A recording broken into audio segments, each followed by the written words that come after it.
attachement, sur des choses X ou Y, pour voir ce que ça va créer comme réaction par rapport à son pattern, son pathos, son malaise et l'expression de celle-ci pendant la session. Ça te parle, Alain? Ouais, moi j'ai une approche beaucoup plus douce, mais Oui. j'explore beaucoup aussi par le questionnement, mais chez moi c'est beaucoup plus. Mais ça correspond à ton tempérament, Exactement. c'est ta dynamique à toi, et c'est comme ça que tu perçois, que tu vis les choses, c'est comme ça que tu échanges et que tu communiques. C'est ta façon de rencontrer l'autre.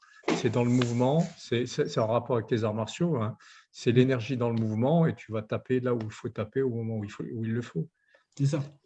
Moi, je fais vraiment une hypnose, quoi, un travail d'accompagnement qui représente ce que je suis. Moi, je suis quelqu'un d'assez agressif et d'assez dans ce mouvement-là. Donc, c'est ce que je propose à l'autre pour aller, moi, tu vois, c'est attaquer le pattern dissonant. C'est aller lui péter sa gueule à un moment ou à un autre pour le recadrer, tu vois. C'est vraiment cette dynamique. Bonsoir, Pank. Est-ce que je peux intervenir? Je ne pouvais pas tout à l'heure. Je m'excuse. Bonsoir tout le monde. Juste une seconde, pardon. Je vais vous saluer parce que demain, je dois me lever un peu tôt. À bientôt, Alain. Merci beaucoup, Pank. Et puis, une prochaine fois, avec plaisir. Avec plaisir. Ciao, ciao. Au revoir.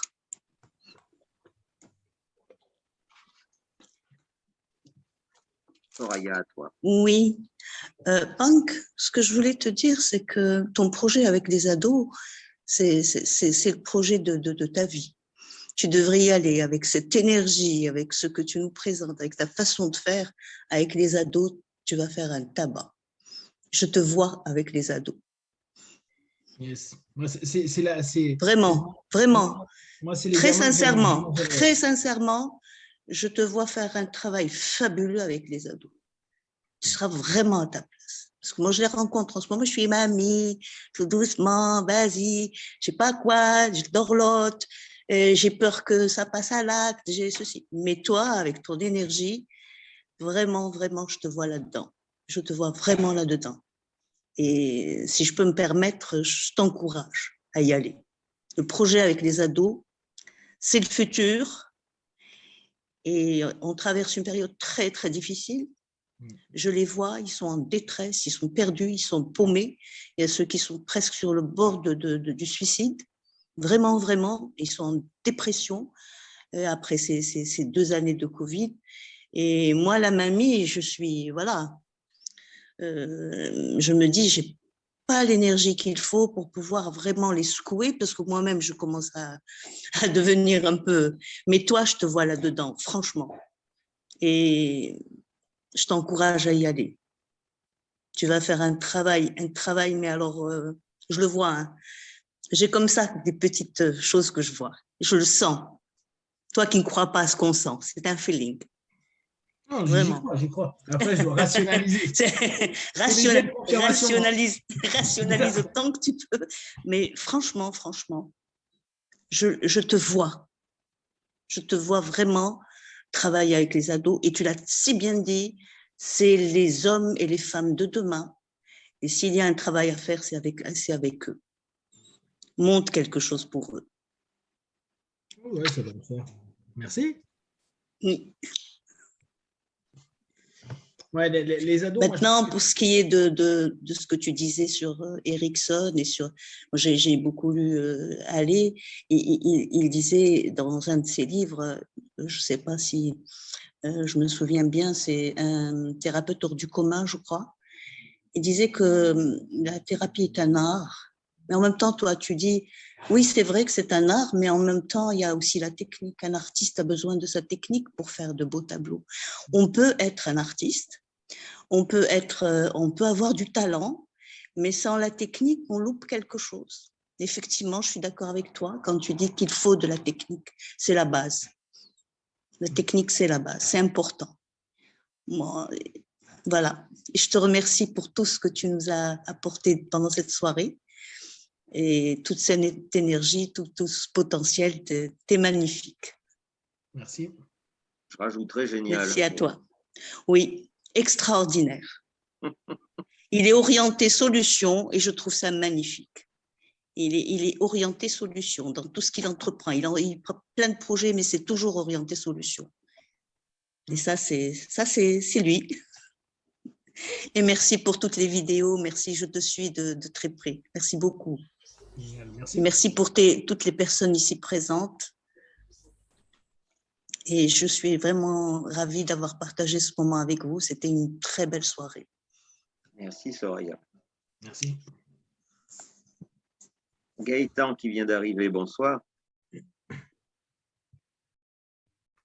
J'en profite aussi, je laisse Bonsoir Gaëtan tout le monde. rentrer. Désolé, j'ai raté le début, mais je regarderai le replay. Là, ça fait un petit moment que j'écoutais parce que je me disais c'est la fin et désolé de vous interrompre. Je me disais, et puis je vois que c'est encore passionné, alors j'arrive.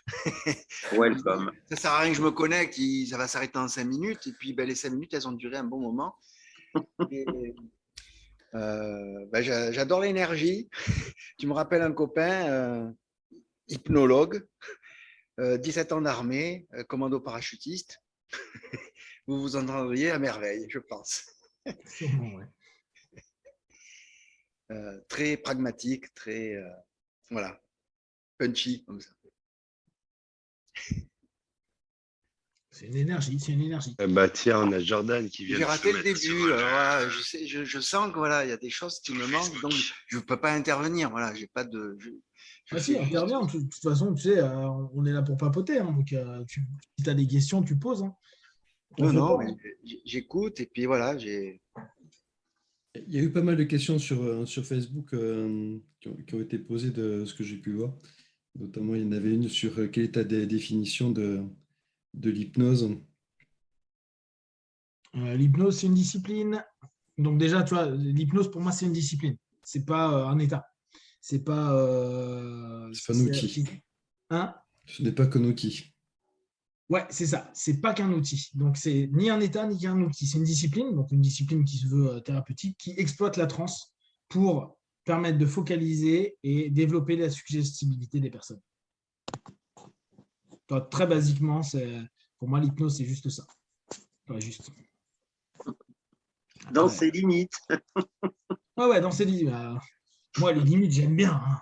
Ouais, alors, j'ai une question, je peux me permettre? Bien sûr. Le point. Bienvenue, Gaëtan. C'est pour développer la suggestibilité des personnes, ce qui suppose que la suggestion va reprogrammer en quelque sorte. Moi, c'est une notion qui me dérange un petit peu. Non, pour moi, ça ne reprogramme pas. Non, la suggestibilité, c'est être plus ouvert à la suggestion. Ça veut dire que tu es moins en confrontation vis-à-vis d'eux, mais tu n'es pas dans la vérité de la suggestion. Tu vois, c'est ça qu'il faut faire toujours Ouais, gaffe. bon. Alors moi, je dirais que ça baisse l'esprit critique, on va dire. Oui, mais l'esprit critique, c'est à partir de là, c'est développer la suggestion. Parce que à partir du moment où tu es moins capable de juger, le rapport à la suggestion, la suggestibilité, donc l'accord à la suggestion, parce qu'à la base, c'est une l'information qui devient petit à petit une suggestion au moment où tu diminues le facteur de jugement, ou le facteur critique. Donc, tu es plus suggestible. Toi, La à la base, suggestion devient une vérité parce que le niveau critique diminue. Pardon? Je disais, la suggestion devient une vérité et une action possible parce que le niveau critique diminue. Oui, exactement. En fait, à la base, tout ce qu'on dit n'est qu'une information. Ce n'est pas une suggestion. Tu peux dire, je te suggère ça, mais en réalité, c'est une information. Tu la prends ou tu la prends pas. Mais la diminution de ton facteur de jugement / facteur critique va permettre en fait d'être moins dans la notion de coloration de l'information. Dès lors, elle devient quelque chose de plus acceptable. Ça ne veut pas dire qu'elle sera acceptée, mais qu'elle soit plus acceptable. Et tout ça, ça dépend de ton expérience, de ton vécu, de la sémantique, de la façon dont c'est proposé, pour voir si ça recadre dans l'ensemble des mémoires à long terme, des expériences que tu as vécues, etc. Et dès lors, c'est plus acceptable au lieu de dire « ouais, mais non », ça va être « ok, peut-être ». Et ce « ok, peut-être » va certainement rentrer en lien avec un ensemble d'éléments de ta base de données initiale et à partir de là, pouvoir au moins être une espèce de cookie à l'intérieur pour pouvoir donner un peu plus d'informations après. Mais ce n'est absolument pas un élément magique, un élément de toute puissance ou autre. Une suggestion, toi, si je te suggère d'aller à tel ou tel endroit, c'est toi qui vas décider, c'est toi qui vas choisir. J'ouvre simplement le potentiel d'acceptation d'une orientation qui a été souvent proposée et préétablie dans la démarche thérapeutique qu'on a fait ensemble, où tu vas me dire « ouais, mais à un moment, je veux ça, ou ça serait comme ça que ça fonctionnerait. » Ok, mais est-ce que c'est possible? Est-ce que c'est réaliste? Est-ce que ça peut se faire? Oui, oui, oui. Ok.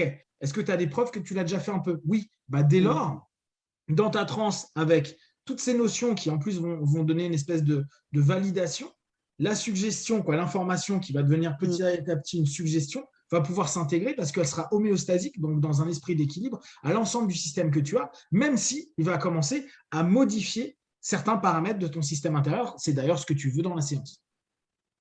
C'est un petit Dans peu la ce que- PNL, il joue beaucoup à ça, sur la ligne du temps et la capacité de modéliser justement les ressources. Ouais, Et après, il y a justement, Exactement. tu parles de la concordance d'engagement qui peut se jouer aussi par rapport à tout ça. après, ça, c'est la notion après qu'on va ramener sur de la technique, mais sur la théorie, si on le prend, la ligne du temps, c'est une des techniques pour le faire. Mais tu vois, ce qui nous intéresse, c'est de se dire, moins mon partenaire a de facteurs de jugement, plus je peux potentiellement utiliser quelque chose qui va être utile. Seulement, et on le sait bien, c'est simplement ce qu'il est prêt à accepter par rapport au recadrage de sa problématique. Ce ne sera pas tu feras ce que je veux ou même ce que tu veux, mais qui en fait est complètement irréaliste.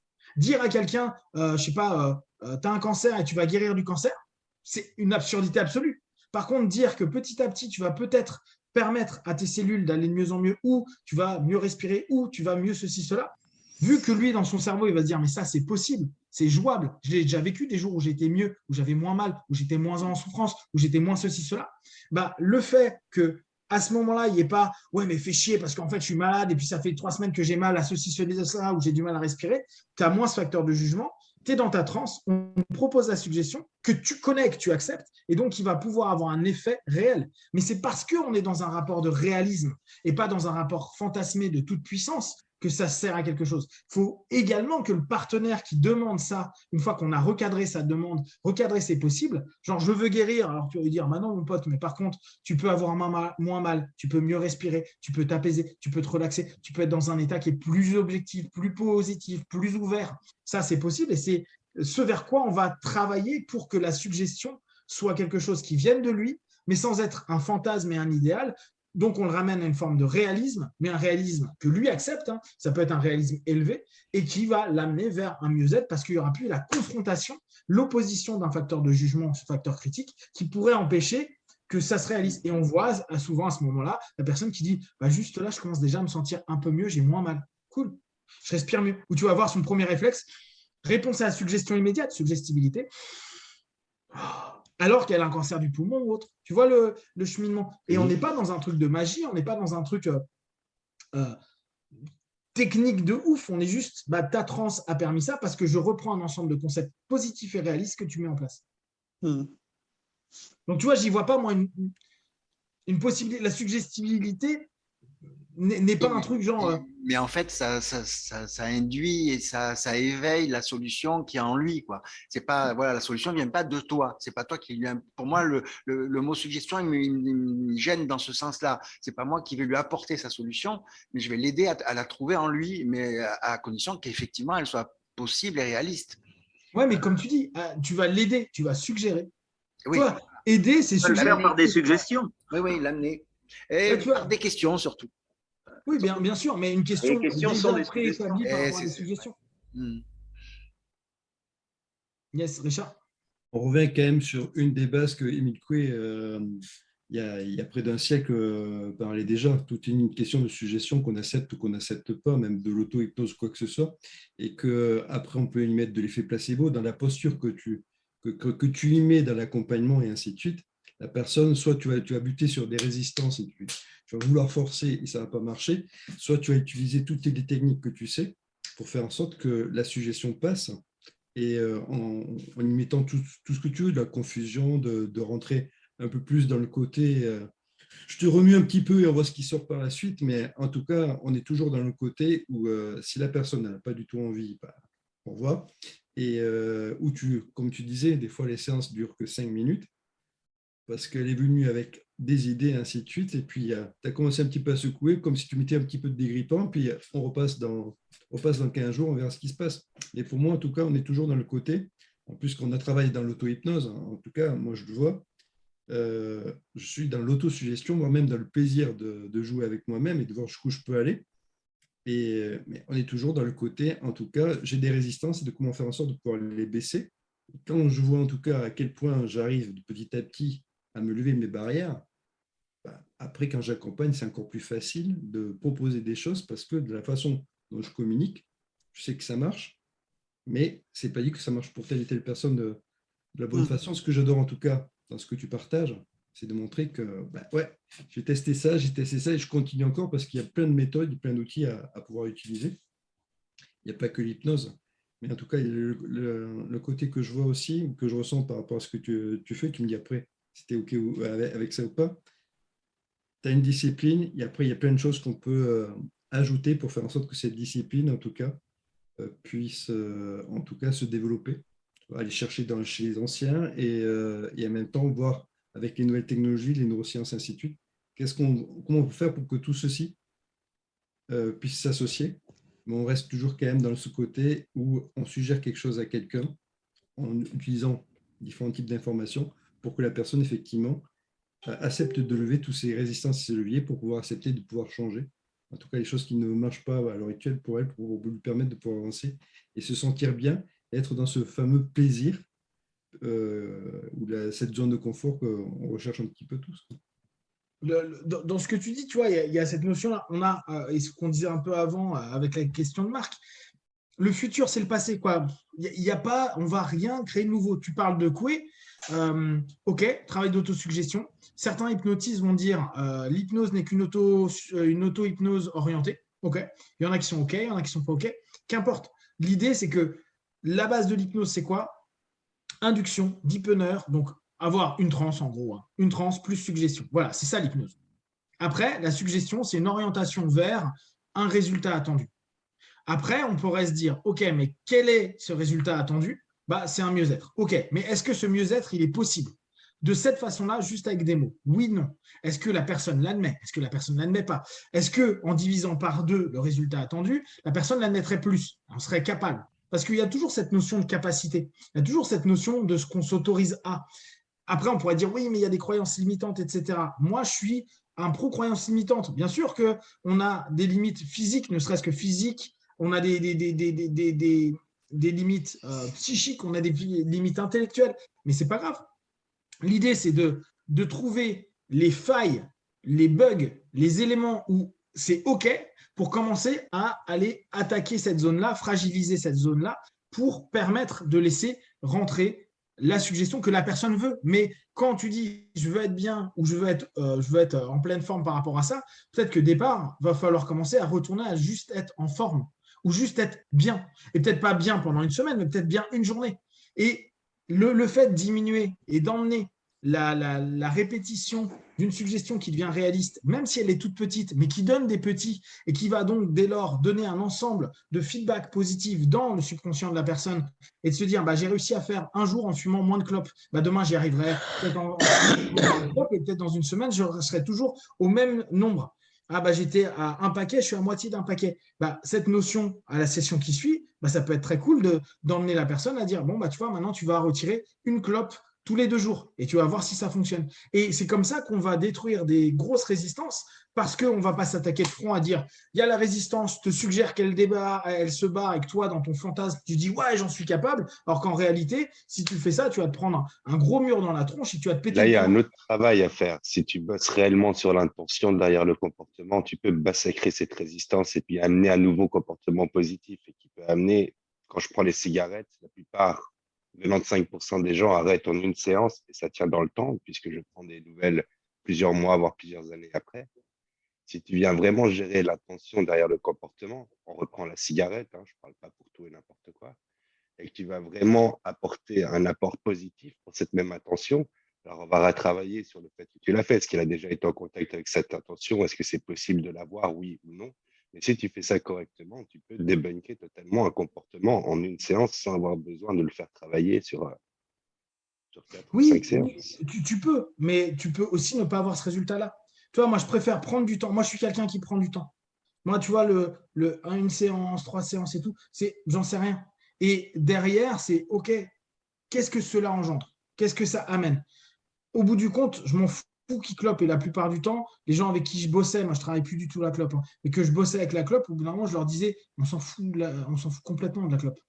Ce qui va être intéressant, c'est voir les process derrière qui sont en fait des éléments compensatoires d'un ensemble d'éléments problématiques de ta vie qui aujourd'hui s'expriment au travers de la clope. Mais il faut faire gaffe parce qu'on sait très bien, et parce que l'hypnose parfois l'oublie, on est des êtres de compensation. C'est de la psychodynamique. On est des êtres de compensation. Dire qu'on ne compense pas, c'est impossible. Notre esprit, notre corps, quelque chose va compenser. C'est un des postulats, on parlait de culture, de psycho. Quand on dit en hypnose, il n'y a pas de compensation, si, il y en a toujours. Après, c'est comme tu viens de dire, avec une intention qui sera peut-être plus constructive, plus positive, plus truc, mais il y a toujours de la compensation. Et ce qui intéresse, c'est de se dire, mais quelle est l'origine de la compensation? Quelle est l'origine qui crée ce besoin de compensation ou cette surcompensation? Surcompensation, là, ça deviendrait carrément pathologique et ça va beaucoup plus loin ou ça peut être carrément mortifère pour la personne. Et c'est toute cette recherche-là que je trouve intéressante. Mais là, on est arrivé sur un autre point, sur le rapport des… Non, on revient sur le point même, l'attention derrière le comportement. Je parle toujours de l'attention positive, le pourquoi même de ce comportement. Pour moi, il y a pas… Si c'est un message, pour moi, c'est un quelque truisme. chose.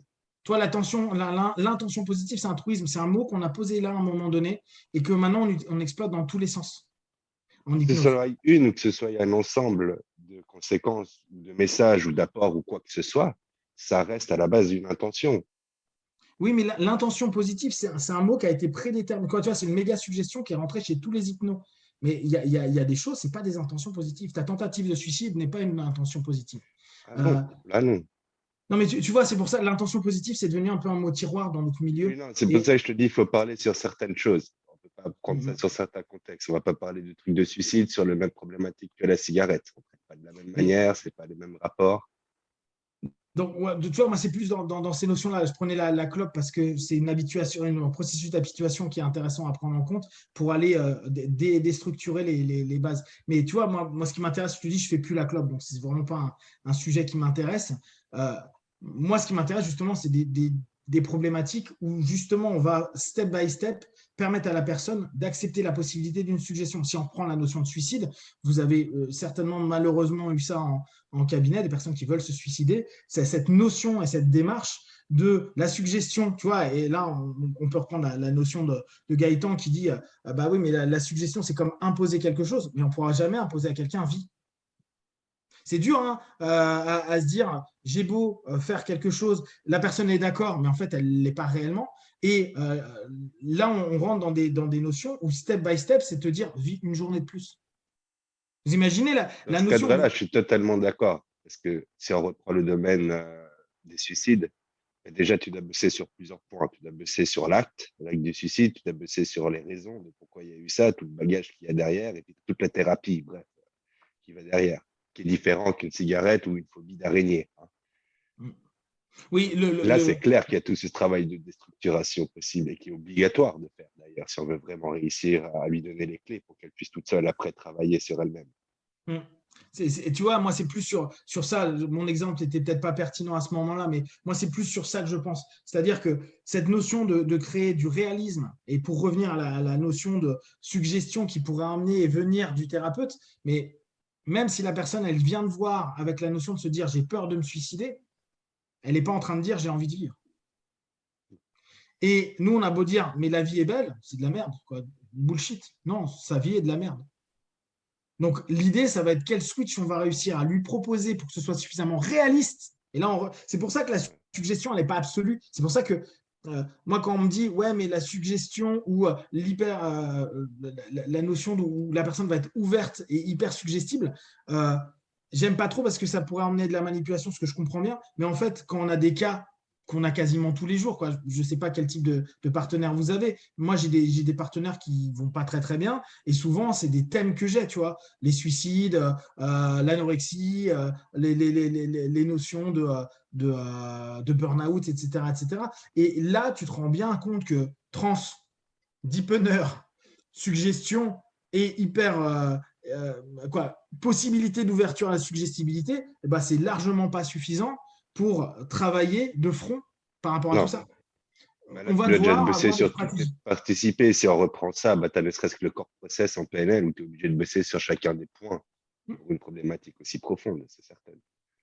Le truc, c'est que, tu vois, c'est l'expression après symptomatique qui parfois peut être secondaire. Et ce qui est intéressant pour nous, c'est de se dire quand la personne vient pour tel trouble qui est anodin, entre guillemets, hein, on n'a pas à comparer entre des trucs, mais il y a des éléments où quand ça rapporte à une blessure profonde ou à la mort ou autre, Trauma c'est derrière. différent. Pardon, ouais, exactement, au background que tu vas avoir, tu vois, ça, on ne peut pas savoir. Tout le processus qu'on va devoir mettre en place, c'est là où tu te rends compte que la suggestibilité et l'hypnose en tant que telle va avoir ses limites et en même temps toutes ses possibles. Parce que justement, en comprenant les bases de je dois trouver la suggestion avec mon partenaire qui lui permettra d'accepter d'avoir une journée de plus à vivre, d'accepter de voir que peut-être c'est la merde, mais c'est un peu moins la merde aujourd'hui qu'hier. Ne serait-ce que ça. Si on arrive à lui imprimer, ne serait-ce que sur un jour, c'est déjà quelque chose de fort. Et pourtant, la personne, elle peut être barrée. Et d'ailleurs, c'est des personnes qui partent très facilement en transe et qui vont en transe déséquilibrée. Tu as des personnes qui sont même plus, qui sont tellement dans une notion de malaise qu'ils veulent que tu changes. Tu les reprogrammes. On reprend le mot que tu as utilisé tout à l'heure, Gaëtan. Enfin, programmer. Alors qu'en fait, bah non, on ne peut pas programmer, quoi. Et justement, plus ils vont se barrer, plus c'est une fuite. Toi, plus tu as une transe profonde avec des personnes qui sont dans ce type de situation-là, moins c'est positif. Il faut vraiment lui donner la conscience de ce qu'il est en train de faire. Parce que sinon, bah, la suggestion, elle peut rentrer, j'aime pas ce mot-là, mais elle peut être adhérée d'un point de vue subconscient, mais son conscient va dire vie de merde. Et puis l'ensemble de ces mémoires à long terme qui vont revenir sur la crise ou le malaise va faire que ta suggestion, elle va disparaître. Elle va, tu sais, c'est le seeding, hein, tu vas avoir une graine de ça, mais tu auras tellement un océan de trucs qui va venir le ruiner que ça ne servira à rien. D'ailleurs, j'ai une question qui n'a rien à voir, mais qui me vient comme ça. Je vais peut-être laisser d'abord Gaëtan la poser si c'est un rapport direct. Oui, c'était direct. Est-ce que dans ces cas-là, tu intègres le fait qu'il y a plusieurs parties éventuellement? Et est-ce que tu as cette grille de lecture, par exemple les managers, les pompiers, les exilés, tout ça? La family thérapie. L'IFS, ouais. Non, moi, je ne travaille pas trop en IFS, mais oui, effectivement, c'est très bien de bosser en C'est une thérapie. grille de lecture, c'est pas. Mais justement, si tu t'adresses à une partie qui souffre et que tu veux l'aider, ben si derrière tu as un manager qui dit no way, tu vois, Bien sûr. Il n'y a rien qui passe, il n'y a rien qui marche.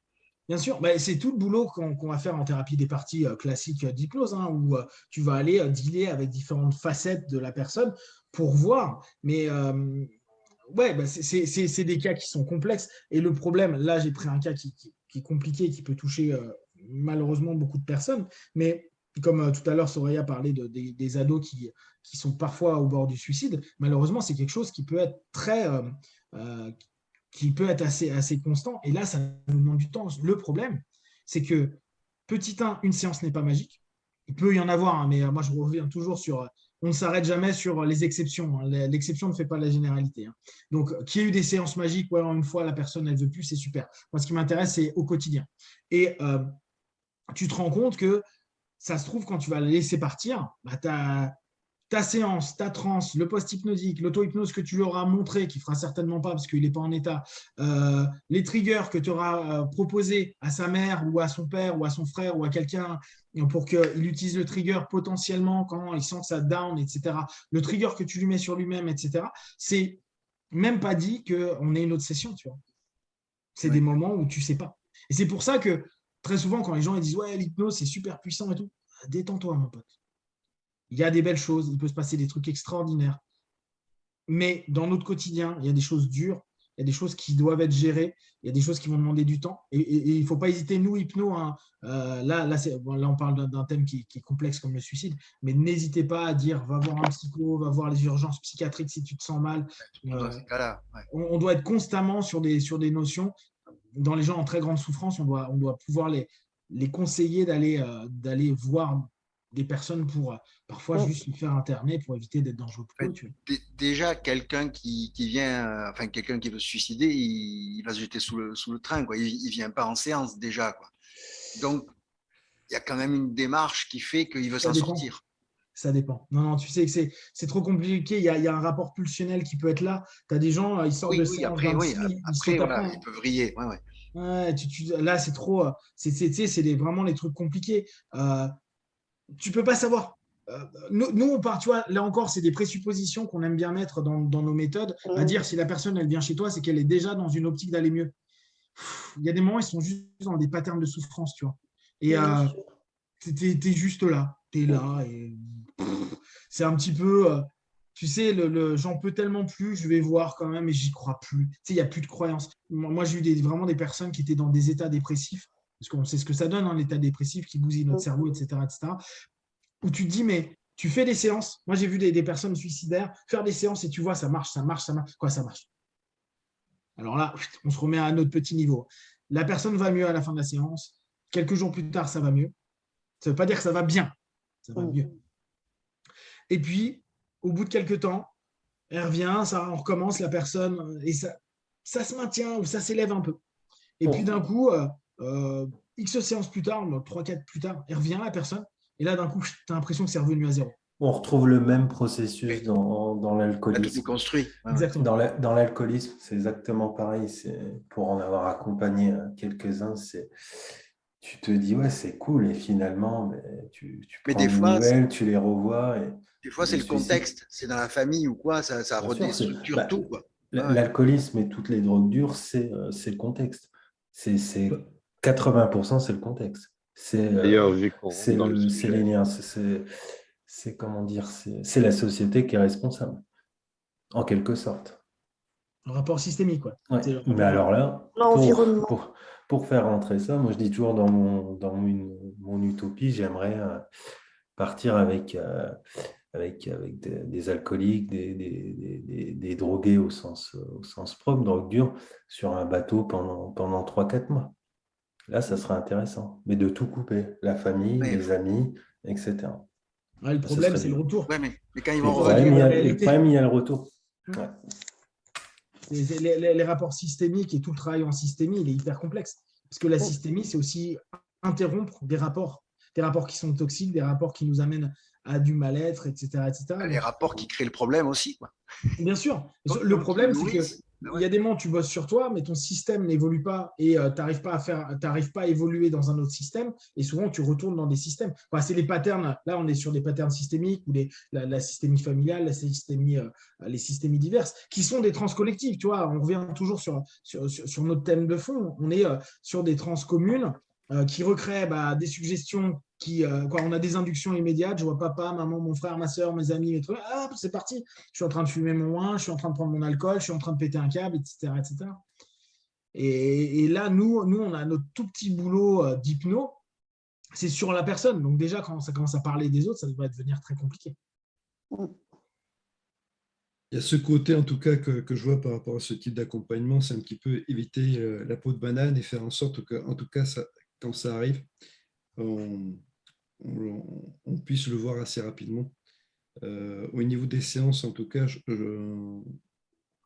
ressens plus le besoin de suivre des personnes sur des cas particuliers ou très fragiles, beaucoup plus régulièrement, quitte même à mixer avec ce côté un petit peu de prescription de tâches, de mails, ou un petit appel téléphonique d'1 quart d'heure où vous en êtes par rapport à certaines choses, et ainsi de suite, plutôt que d'attendre 15 jours, 3 semaines, sachant que effectivement, la peau de banane, en général, on y tombe dessus parce qu'on ne la voit pas venir et que les personnes, même si elles arrivent à aller mieux, ça peut arriver à n'importe quel moment et qu'effectivement, il y a ce côté, en tout cas, d'être accompagné par des psychiatres. Il y a tout un accompagnement à côté et qui a son importance. On joue une partie du rôle, comme tu dis, on est petit, mais en tout cas, voilà, c'est bout par petit bout, la personne, elle peut arriver effectivement à se sortir de ça et d'avoir un autre regard, une autre vision. Mais ça demande effectivement beaucoup de patience et ça peut très bien redescendre quasiment au point zéro, voire même descendre encore plus bas. C'est un travail de réseau, en fait. Oui. Il faut travailler en réseau. C'est important. C'est sûr qu'avoir les contacts, c'est toujours important. Les prescriptions de tâches, c'est essentiel aussi, je pense, même pour des gens qui sont à moindre problématique. Je pense que c'est un des points qui est chouette parce que ça permet une possibilité de rentrer à nouveau dans sa transe de responsabilité et sa transe de mieux-être. Se dire, je dois faire ça parce que c'est un peu le devoir de l'enfant. Mais derrière, ça doit recréer un déclencheur pour permettre à la personne de se dire je prends attention à moi, ne serait-ce que ces 5 minutes pour faire ma prescription de tâches qui me saoule, mais au moins je suis focus sur moi à un moment donné, donc je suis déjà en train de déstructurer un ensemble de patterns où j'avais plus conscience de ces notions-là. Toi, la prescription de tâches, je trouve qu'elle est vraiment, vraiment intéressante. Après, il y a des mecs comme Giorgio Nardone ou l'école de Milan qui a beaucoup, beaucoup, beaucoup travaillé sur les prescriptions de tâches et qui faisait quasiment que ça, proposer des prescriptions de tâches. Et il y a des super feedbacks. Moi, je pense que dans nos séances d'hypnose, la prescription de tâches, elle est quasi... elle est normale. À chaque fois, on doit donner des tâches. On peut donner des tâches, que ce soit faire de l'auto-hypnose. Bon, bien sûr, c'est la plus simple, mais toujours en lien avec sa problématique pour que la personne devienne elle-même responsable et acteur de la démarche et ne nous mette pas en pleine puissance, parce que c'est assez facile et assez grisant de se dire « Ah bah, je vais mieux grâce à toi. » Tu vas mieux parce que tu t'es bougé le cul à un moment donné et que tu as fait des trucs. Je t'ai aidé, c'est mon deal, c'est mon job, mais toi, tu peux te féliciter toi. Et lui ramener à sa propre compétence, à avoir fait ça, avoir dit, mais tu vois, tu y es arrivé pendant cette semaine où justement, quand on est sur des phases de crise comme ça, sur les 3-4 jours-là, tu as réussi. Bien, bien. Un petit mail, un truc pour rappeler, cool. Même si ça peut dépasser un peu notre cadre en tant que tel sur des personnes qui sont en urgence, non, ce cadre-là, il peut être complètement acceptable et même, voire même nécessaire pour le mieux-être et diminuer la souffrance de l'autre. En tout cas, ça facilite. L'agoraphobie, tu vois, ça, je l'ai accompagné l'année dernière sur plusieurs personnes et sur plusieurs séances, accompagné de psychologues, etc. Et rien n'a bougé, rien. À un moment donné, c'est moi qui ai dit, j'arrête. C'est pas la peine. En tout cas, moi, mon accompagnement, il ne fonctionnait pas. Et ça l'a fait sur 3 personnes. Au début, c'est cool, il y a la transe, tout fonctionne, mais il n'y a aucun levier de changement. Même le lendemain, en fait, sur le moment, c'est cool, mais ça ne bouge pas. En tout cas, moi, je n'ai pas trouvé les leviers pour ces personnes-là. À un moment donné, je dis non, je ne suis pas la bonne personne. Et là, tu te dis, tu vois, il faut aller plus loin, il faut aller peut-être voir d'autres personnes, d'autres approches. Et c'est très puissant, l'agoraphobie. C'est une vraie galère. Tu vois, je pensais à Nardone là-dessus. Lui, c'est un sans pitié avec les agoraphobes. Il les fait sortir déjà de son appart et il va les faire aller dans sa rue devant chez lui. Tu vois, il accompagne. Il y a ce côté, en tout cas, que je vois, c'est presque, pour certaines peurs ou pour certaines choses, c'est dire « je suis là, on y va » et de pouvoir, en tout cas, avoir cette capacité de s'adapter dans l'accompagnement au fur et à mesure que la personne vit certaines choses. Donc, il y a ce côté, en tout cas, de sortir de ce cadre de cabinet et de se dire, OK, on y va, on met peut-être une suggestion, je ne sais pas, on check et on renforce en tout cas l'évolution, comme tu disais, ça se fait par palier ou quoi que ce soit. Il y a ce côté, en tout cas, de se mettre en situation de voir qu'est-ce qui se passe. Oui, c'est ça. C'est de la TCC. C'est l'exposition, oui. Ouais. Exactement, c'est de la TCC de base. On gratte un peu chaque fois. Ouais. La TCC, elle est hyper, beaucoup d'exercices de TCC ou de travaux de TCC sont très proches de ce qu'on va proposer en hypnose. Ce qu'on va faire projeter à un moment donné dans la transe et faire descendre la personne pour avoir une exposition à la problématique, mais de 10 secondes, 20 secondes. Mais bien sûr que le cognitif comportemental est super bien pour ça. Et c'est là où justement prendre conscience, c'est pour ça qu'on parlait tout à l'heure avec Lancelot de culture psycho. Il faut connaître de la TCC, bien sûr que oui, ils font plein de trucs super bien.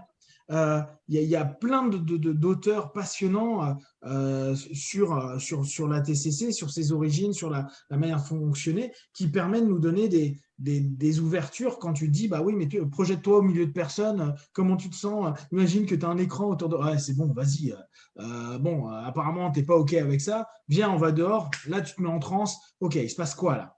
J'ai peur, j'ai l'impression que, OK, il y a quoi comme premier truc? Sauf qu'il faut être prêt à être en exposition et travailler en posteriori à vite revenir pour pouvoir exploiter cette transe-là. Complexe. Erickson, il avait tendance à sortir, à jouer un peu là-dessus quand même. Bien sûr, mais il y en a plein. Erickson, Zeg, il nous parlait du moment, je crois que c'était pour un mec qui voulait grimper quelque part et où il est sorti avec pour lui montrer qu'on pouvait le faire. Il a fait toute une métaphore sympa, mais attention, c'est pas parce que Mimi il fait un truc, c'est bien. Oui. À cette personne-là, à ce moment-là, c'était OK. Puis n'oubliez pas, hein, il y avait des élèves comme ça, hein, genre ah Mimi, il fait des trucs trop bien. Ils n'étaient pas tellement objectifs, les gamins, hein. C'était des gosses, hein. Ils avaient tous moins de la trentaine. Ils étaient en mode ouh, papa Ericsson, c'est un dieu. Donc les distorsions, il y en a eu un paquet, hein, quand tu lis les différents niveaux, toi-disant qu'a fait Ericsson sur certaines techniques. Tu te dis, t'as pas un Ouais. peu cramé la moquette pour écrire ton bouquin là? Parce que c'était lui qui. Quoi, c'était, comment il s'appelle celui qui est mort là il n'y a pas longtemps. C'est pas Zeg, lequel est mort il n'y a pas longtemps. Bon, un de ses élèves favoris là, qui a beaucoup retravaillé le boulot d'Erickson. Ils étaient dans leur propre, on revient sur le principe de projection, dans la projection qu'ils avaient de Erickson, avec le besoin du tout-puissant, le besoin de l'incroyable et de l'émerveillement. Donc, effectivement, nous, au quotidien, sur un cabinet, on a vraiment une dynamique à prendre en place, à se dire, la TCC, elle est très, très... D'ailleurs, c'est marrant parce que la 4e génération de TCC, tu as l'impression qu'ils font de l'hypnose. Ils ont plein de moments où ils sont en projection sur un travail de mise en situation dans une transe pour aller travailler sur les prescriptions de tâches après ou l'exposition petit à petit. Et c'est la 4e génération qui fait ça. Donc ça a quand même vachement évolué et c'est hyper intéressant d'aller glaner de l'info de ce système qui est plutôt intéressant. Il y en a d'autres, il y a l'émotivo-comportemental de... voilà, c'est pas Skinner, c'est... J'oublie tout le temps. Mais thérapie cognitivo-comportementale, pareil, ça ressemble beaucoup à de l'hypnose, ça ressemble pas mal à de la TCC. Il y a plein d'idées à prendre par rapport à ça pour faire avancer, notamment sur de l'agoraphobie, sur des grosses peurs, sur des phobies, en l'occurrence. Je sais pas si tu as vu Psychomagie, ça te parle avec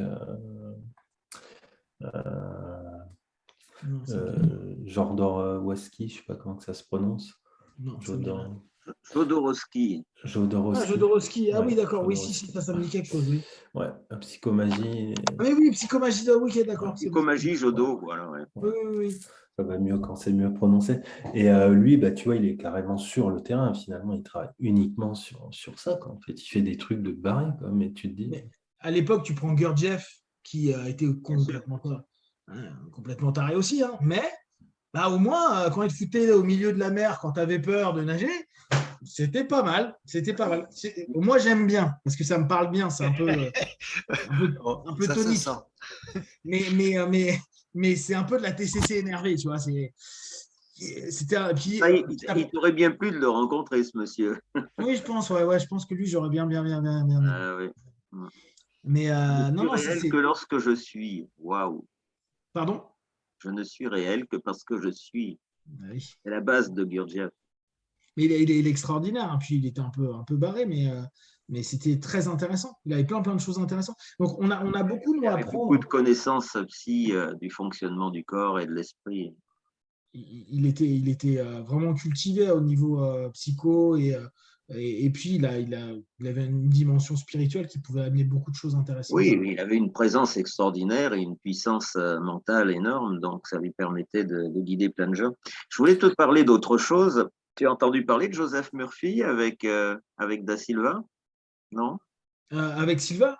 Oui, non? Oui. Non, le lien entre les deux, non. Non, parce que Joseph Murphy donc, était aussi dans tout ce qui était pensée positive et ainsi de suite. Et il était complètement dans le même type d'enseignement que Silva. Et si ça t'intéresse, j'ai la plupart, parce que je fais partie de la lignée de Joseph Murphy, enfin c'est compliqué tout ça. Et j'ai donc l'ensemble des conférences en anglais de Joseph Murphy. Ah ouais? Oui, toi, tu as d'autres documents, si ça t'intéresse. Ah ouais, avec plaisir. Et donc, si tu veux, moi, je les ai reçus de mon consécrateur qui s'appelait le docteur Bernard Quentin, qui était son secrétaire particulier. Et donc, j'ai plein de choses sympas, quoi. Ah ouais, chouette. Ah ouais, carrément. Murphy, là, tu l'as reboosté pour 2 heures de plus de live, il n'y a pas de souci. Oui, non, mais bon, voilà. Je le dis à tout le monde, c'est pas grave, c'est parce qu'en fin de compte, ça peut rendre service à des gens. Et Joseph Murphy a écrit énormément d'ouvrages sur la pensée positive, mais il faut comprendre le modèle américain qu'ils avaient à l'époque et la vision qu'ils avaient de la Christian Science, etc. Murphy, on a eu quelques bouquins, hein. La puissance de la pensée positive. Ouais, je me souviens. C'est des bouquins que j'avais eu quand j'avais 15-16 ans, exactement. Ben oui, bien sûr. Ça donne des bonnes bases à se dire. D'ailleurs, c'est à cause de cet abruti-là que j'ai répété des mantras pendant 10 piges, quoi. Et ça ne marchait pas. Je me dis, c'est cette merde. Il Alors, manquait peut-être la partie réalité. Hein. Mais complètement. Mais tu vois, moi, je suis binaire. On me dit, tu répètes autant jusqu'à ce que ça arrive. J'ai des trucs, ça a dû durer 10 ans. Et je me le répétais tout le temps. Laisse tomber. Ça n'a pas marché. Mais bon, au moins, j'ai appris à me focaliser sur ça. Et tu as appris à te focaliser tout court, c'est-à-dire avoir une capacité de concentration et d'instant. Voilà. Exactement. Ouais, non, c'est un sacré entraînement. C'était une bonne idée, une belle introduction en fait, hypnotique à plein de choses, hein, à la transe, à la conscience de soi, etc. Si tu veux, tout ça, ça fait partie un peu des enseignements que j'ai reçus, des vécus que j'ai eus et des rencontres extraordinaires qui me sont arrivées. C'est des belles choses, ça. Qu'est-ce qui voulait poser une question tout à l'heure? C'était Marc, non? Oui, une question, alors changeant de sujet. Tu parlais On a dépassé Philippe Miras en nombre d'heures, là. Non, il reste 1 heure pour le dépasser. Bon, d'accord. Ce Philippe, c'est celui qui a fait le record chez nous, 5 heures. Alors, on ne l'a pas fait 5 exprès, heures il est quand même 0h54, vous êtes des chocs, les copains. Et bonsoir à ceux qui sont encore sur Trans en live. Il y a encore une quinzaine. Puis après, je te dis, il y a tous les replays qui, en moyenne, c'est 500-600 de vues. Tu disais tout à l'heure, l'inconscient ou le subconscient, c'est un enfant de 5 ans, donc ça, c'est très, très elmanien. Est-ce que toi, dans ta croyance, dans ta philosophie, il y a autre chose ou c'est une métaphore pour ça? L'inconscient, le subconscient? Alors, autre chose par rapport à quoi? Par rapport au conscient. Est-ce qu'il y a quelque chose moi, de plus intelligent, tout ça. plus intelligent? Oui, des choses plus intelligentes, il y en a plein. Les 3/4 des êtres humains que je rencontre. Mais je veux dire par individu.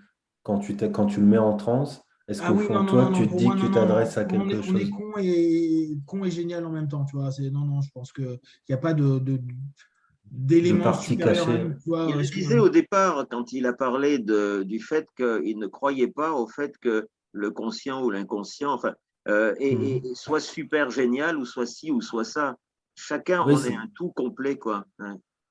Oui, non, mais je voulais dire par là, est-ce que pour toi, il y a une partie en nous, ou en tout cas qui vient quand la transe est installée, alors âme ou ce que tu veux, hein, après on peut l'appeler.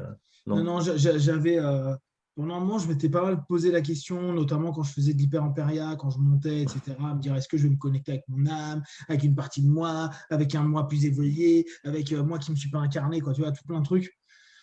Non, je suis toujours aussi con, hein, donc au bout du compte, je me suis dit, bon, c'est pas gagné. J'ai pas cette notion-là, mais tu vois, je pense, toujours, hein, je répète cette notion-là, mais je pense que même si on est limité, je pense qu'on on a un bon gros potentiel de faire plein de choses assez incroyables, c'est-à-dire hors de notre commun, de notre quotidien, tu vois. La transe nous ramène juste à une exposition plus claire de notre complétude à un moment donné. Cette capacité à aller s'entendre, s'écouter, se percevoir, se respecter ou ne pas se respecter, s'engueuler, s'aimer, se haïr, dans une notion beaucoup plus fluide. Je ne vois pas en nous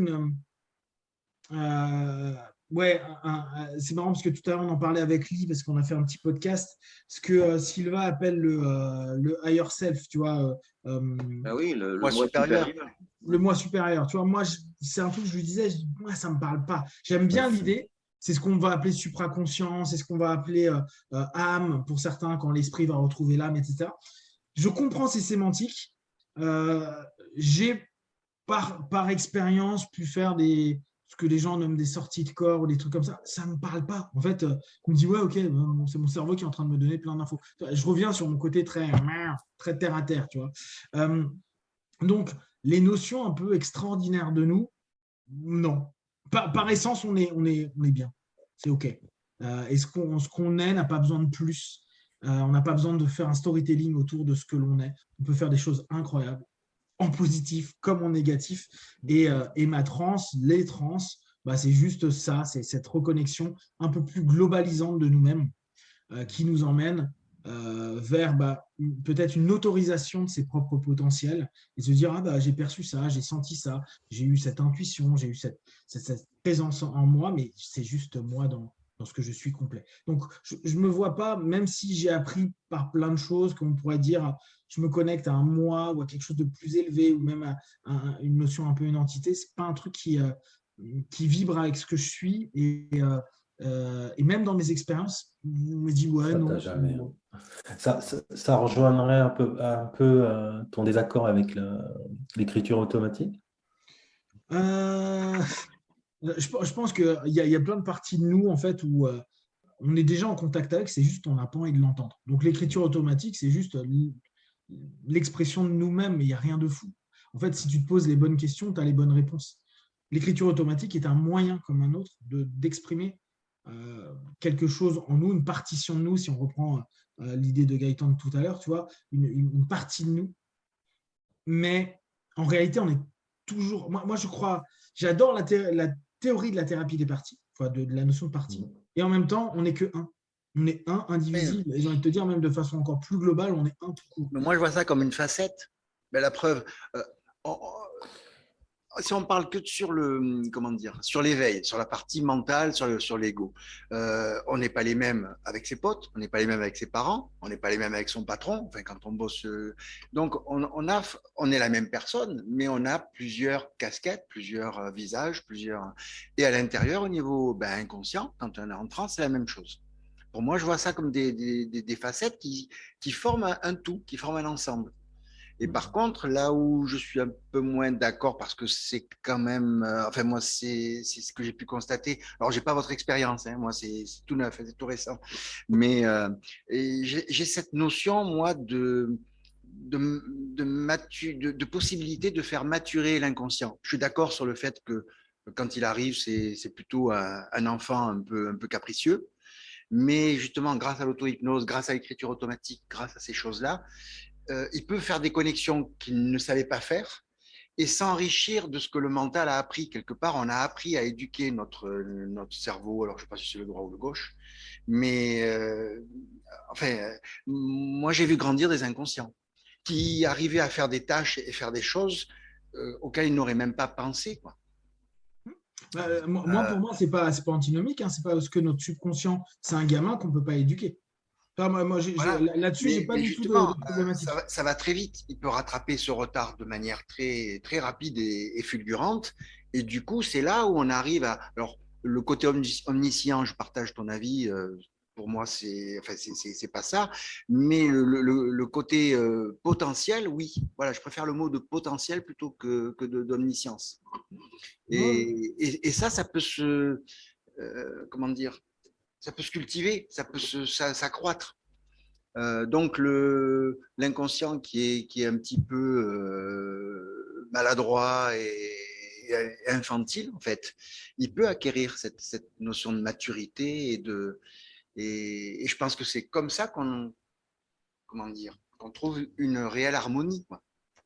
Et c'est ce qu'on recherche à travers toutes les, même dans les arts martiaux. Voilà. Après, il y a une question de la voile. Qui élève vers ça. C'est pas uniquement la technique. Il y a quelque chose qui devient spirituel, mais parce que c'est la spiritualité qui est en nous, pas forcément qui vient d'en haut, quoi. Après, si ça permet d'atteindre pour d'autres personnes des connexions supérieures, c'est très bien, quoi. C'est peut-être le chemin qu'il faut suivre. Mais déjà, c'est déjà un bon progrès de pouvoir élever notre inconscient à nous, ne serait-ce qu'avec l'auto-hypnose. Parce que je pense que ça fonctionne. Moi, souvent, je demande l'âge des inconscients. Au début, ils ont 3, 4, 5 ans, et puis après, ça grandit très vite, quoi. Alors, c'est très subjectif, mais ça révèle d'une notion, je pense que ça peut s'expliquer par des connexions neuronales qui s'établissent alors qu'elles n'étaient pas présentes. Et puis, justement, toute la bibliothèque, toutes les archives qui ont été stockées au cours de la vie permettent justement, après à cet inconscient, de puiser là-dedans, quoi. Et au lieu de mettre en place des patterns, comment dire, dessous, quoi. Et ben après, ils vont pouvoir adapter, mettre des solutions beaucoup plus efficaces, beaucoup plus pérennes et plus adaptées surtout à la personne adulte. Quand tu dis tu demandes l'âge, à quel moment tu demandes l'âge? Quand j'ai une parole automatique, c'est plus facile, parce que sinon, quand on a du signaling, c'est quand même.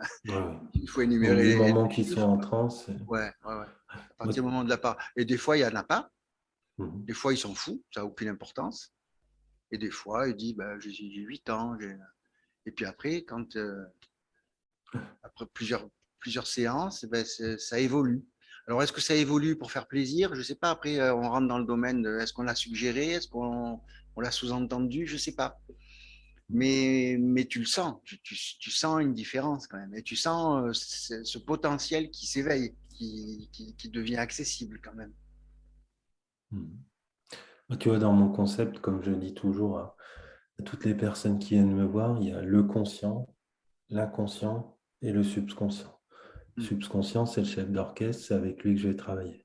L'inconscient, c'est le petit con. C'est lui qui crée les addictions, etc. Et aujourd'hui, la fête est finie. C'est comme ça que je leur expose. Et c'est uniquement le subconscient qui m'intéresse. C'est pour ça que dès qu'ils sont en transe, le but, c'est d'atteindre cette partie. Moi, je les fais parler entre elles parce qu'elles s'éduquent entre elles. Quelque part, c'est voilà. Qu'est-ce que tu as à apprendre de. Souvent, moi, je vois cette confrontation, c'est souvent. C'est pas un conflit, mais ils sont chacun dans leur coin, quoi. Ils s'ignorent. Tu vas dans un système d'archétype. J'ai ce côté, en tout cas, d'être en paix avec ça, retrouver la paix envers soi-même, toutes ces parties. Au lieu de chercher à se fighter complètement, c'est un petit peu prendre le temps d'écouter l'un l'autre, ce qu'ils ont à dire. Et ça peut être aussi quelque chose qui est très intéressant. Si ces parties-là se sont développées avec, on va dire, des comportements et des réactions, c'est qu'il y avait peut-être à un moment une bonne raison. C'était la meilleure peut-être solution qui avait été apportée, sauf qu'au bout d'un moment, ça ne peut pas marcher. Des peurs, des craintes. Et souvent, c'est très puéril. Hein, c'est très j'ai le droit, je peux faire ça. Ah oui. Vous êtes ah oui, ça y est, c'est réglé. C'est très, on dirait des enfants dans la cour d'école. Ça fait. Interroger les besoins, en fait, de chaque partie. Les utilités. De quoi elles ont besoin. Et pourquoi elles sont là.